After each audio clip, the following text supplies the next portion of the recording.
بسم الله الرحمن الرحيم. ازيكم؟ يا رب تكونوا بخير. النهارده هنعمل مع بعض قرص حلوه قوي. هنعمل قرص المبسوسه بطريقه زمان وطعم زمان. هنعملها بجد حلوه قوي قوي في البيت. قرص مسكره كده بقى، تاكليها في الفطار الصبح مع الشاي بلبن او شاي ساده زي ما تحبي خالص. طريقتها بسيطه خالص ومكوناتها سهله خالص خالص، وزي ما انتم شايفين شكلها والتسويه بتاعتها حلوه قوي. بس هي هنا كانت سخنه يعني، فكنت بحاول ان انا اطلعها. هحطها كده في اطباق عشان نقدمها مع بعض. بجد والله العظيم تحفة. هي حاجة زي ما قلت لك مسكرة، يعني شبه كده، يعني القرص الطرية شوية وطعم البسكوتات شوية كمان، فهي بجد طعمها حلو قوي. بصوا الكمية دي كلها انا عملت هنا 40 قرصة. قرصة كبيرة كده زي ما انتم شايفينها. بكيلو واحد بس من الدقيق، وزي ما انتم شايفين بقى شكلها بجد تحفة. عايزة اقول لك هشة خالص وخفيفة خالص كده، ملهاش وزن، وكمان في نفس الوقت مقرمشة وطرية، يعني حاجة غريبة بجد والله. تحفة. وكمان ميزتها ان هي بتقعد معاكي، يعني لو سبتيها بره التلاجة بتعيش بقى يوم اتنين تلاتة ان شاء الله اسبوع، لان هي زي ما قلت لك كل ما هتقعد هتنشف. غير القرص الطريه بتاعتنا لما بنعملها ما بتقعدش وقت كتير، يعني لو يوم اتنين بعد كده بتلاقيها كده ما بقتش كويسه زي اول يوم. لازم طبعا تشيليها بقى في الفريزر او في التلاجة. انما دي لا، بتسيبيها بره التلاجة عادي خالص. بصوا شكلها حلو ازاي. زي ما قلت لك وزنها خفيف خالص وهي خفيفه خالص كمان. والمكونات مفيش اسهل من كده، هنشوفها مع بعض ان شاء الله دلوقتي جوه الفيديو. يا ريت بقى لو لسه ما اشتركتيش عندي في القناه، يا ريت تشتركي وتفعلي الجرس على الكل عشان يوصلك كل جديد احنا بنعمله. ولو عجبك الفيديو ان شاء الله هيعجبك تحطي لي لايك. حلوه قوي، اعمليها في الفطار بقى كده حاجه خفيفه الصبح. بصي انا هنا عامله شاي ساده وشاي بلبن، اللي عايز بقى من ده ياخد واللي عايز من ده ياخد، كل واحد بقى براحته خالص. بس هي حلوه قوي قوي مع الشاي بلبن بالنسبه لي انا يعني. بصوا شكلها. الحاجات الحلوه بتاعت زمان دي بطريقه ستي، انا عاملاها بطريقتها ما غيرتش فيها حاجه خالص، زي ما كانت بتعملها لنا بالظبط. عارفين برضو مش كل مره اقول لكم يعني الحاجات بتاعت زمان دي انا بحاول ان انا اعملها دايما، لان ما فيش احلى منها. حلوه قوي قوي وموفره، وكمان حلوه في البيت، ما تبقى موجوده عندك زي ما قلت لك في الفطار، في العشاء كده حاجه خفيفه برضو مع كوبايه الشاي. هتبقى حلوه، وتقدري كمان تاكلي بيها جبن. هي مسكره بس يعني مش درجه ان احنا مش هنعرف ناكل بيها جبنه كمان. ممكن تاكلي بيها جبن عادي، هتبقى حلوه قوي برضو.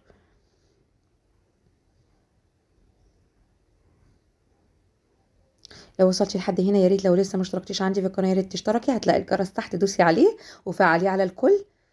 ويلا بينا بقى نسمي بسم الله ونشوف مكونات القرص بتاعتنا دي ايه.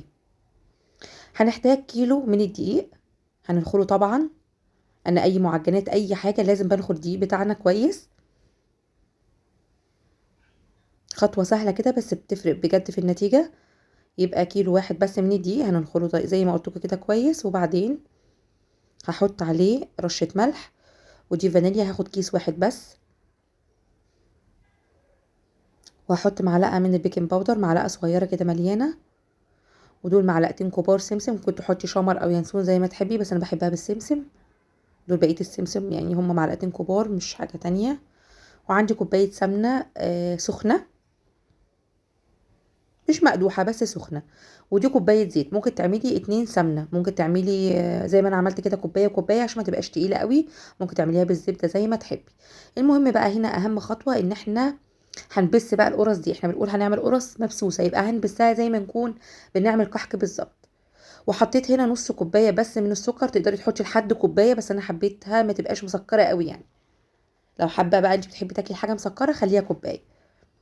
انا حطيت نص كوبايه عشان حتى لو عايزه تاكلي فيها جبن برضو مش هتبقى باينه قوي ان هي حاجه مسكره قوي يعني. وبعدين هحط كيس من الخميره، وهنزل بكوبايه لبن دافيه، مش سخنه ولا ساقعه. بعد ما بسينا العجينه كويس قوي الاول، بعد كده بقى نحط كوبايه لبن دافيه. وكمان كوبايه. بس كده مش هنحط حاجه اكتر من كده، كوبايتين بس من اللبن وعليهم كوبايتين سمنه او زيت وسمنه زي ما انا عملت براحتك خالص. طبعا لو عندك سمنه بلدي الموضوع هيبقى في حته تانية خالص، بس احنا شغالين هنا بالسمنه العاديه عادي خالص، وعليها كوبايه زيت. انا ما حبيتش ان انا اخليها اتنين سمنه، هتبقى تقيله يعني هتبقى دسمه قوي، فانا حبيتها واحده وواحده. هنعجن بقى كويس قوي. بصوا العجينه حلوه قوي قوي طريه وريحتها تحفه. المهم تعجني كويس قوي في العجينه بتاعتك، هتلاقيها طريه كده شويه. بس مش بتلزق. هنسيبها بقى ترتاح شوية، وبعدين هنيجي بقى عشان نشكلها. هقطعها بقى هنا زي ما قلت لك 40 قطعة، عشان انا عايزه اعمل 40 قرصه زي ما انت شايفاها. الحجم ده كان كويس قوي، عايزه تصغري عن كده براحتك خالص، بس الحجم ده كده معقول قوي يعني. ما تقلقيش العجينه طريه، ما تقلقيش خالص. قطعتها 40 كوره زي ما قلت لكم. بعد كده هناخدها بمنتهى السهوله ونفردها. مش هسيبها ترتاح، هقولك هنريحها امتى، بس نفردها زي ما انتم شايفين كده الاول. بتبقى مش تخينه ومش رفيعه، مش زي القرص العاديه اللي احنا بنعملها، لا ارق شويه زي ما انتم شايفين كده. انا عملتها في الصاج ودلوقتي بعملها كده على ايدي عشان تبقوا شايفين السمك بتاعها. هنسيب من كل واحده والتانيه مسافه، لان هي برضو هتنفش شويه، لسه هنسيبها ترتاح وهتدخل الفرن، فبرضو هتعلى معاكي شويه. بصوا هي طريه قوي قوي، ويا دوب بس بتضغطي عليها خفيف خالص بتلاقيها اتفردت معاكي. سهله خالص. تمام، اسهل من القرص الطريه كمان اللي احنا دايما بنعملها. لو عايزه تحشيها كمان تقدري تحشيها، احشيها بقى ملبن او احشيها عجوه زي ما تحبي.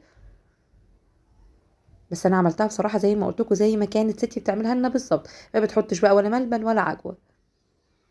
حلو كده، بصوا الطريقه سهله ازاي.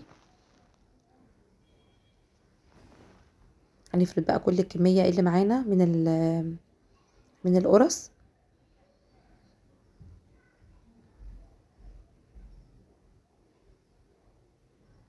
يا ريت لو وصلتي لحد هنا ما تنسيش اللايك، انا عارفه في ناس كتير بتنسى اللايك، انا بفكركم بيه اهوت.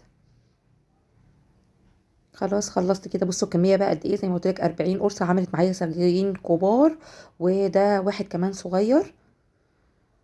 كميه كبيره يعني، من كيلو واحد بس من الدقيق عملنا 3 صاجات من القرص. كمان سهله زي ما قلت لك، مش هتاخد معاكي اي وقت كده في تحضيرها، ولا حتى في الفرن. يعني هقول لك التسويه بتاعتها دلوقتي هتلاقيها حلوه قوي قوي. فردنا بقى كل الكميه بتاعتنا كده من القرص.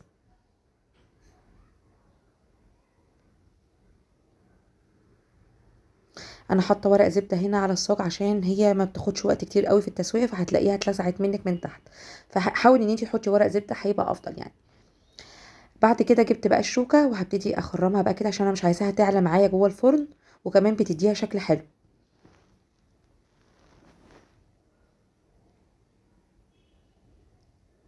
تمام، حلوه قوي وسهله قوي اهيت، ما خدتش معانا اي حاجه.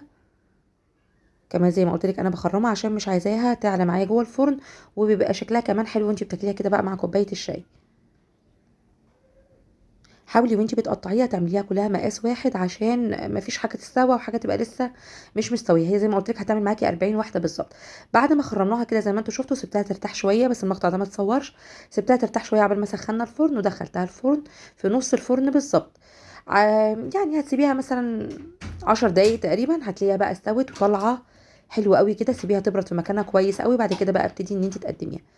ما بولعش شوايه، هي بتستوي من تحت ومن فوق، بس اهم خطوه ان انت تفضلي تلفي الصاج كده كل شويه. بص شكلها خفيفه خالص خالص، والله العظيم بجد ملهاش وزن خالص في ايدك، وطريه الى حد ما شويه، ومقرمشه كمان. يعني هي خليط حلو قوي قوي وطعمه حلو قوي. بصوا شكلها، هي كل ما تقعد يعني تبرد كل ما هتنشف معاكي، دي حاجه طبيعيه يعني. اتمنى بقى الفيديو بتاعي النهارده يكون عجبكم، وتجربوا بقى طريقه القرص المبسوسه على طريقه ستي. ولو عجبتكم يا ريت تجربوها بقى وتكتبوا لي في التعليقات رايكم. وبرضو لو لسه ما اشتركتيش عندي في القناه، يا ريت تشتركي وتفعلي لي الجرس على الكل عشان يوصلك كل جديد احنا بنعمله. ولو عجبكم تاني الفيديو بفكركم ما تنسوش اللايك. جربوا بقى القرص الجميله دي بالطريقه السهله والبسيطه والمكونات البسيطه دي، ان شاء الله هتعجبكم كويس قوي قوي قوي. وشكرا ليكم.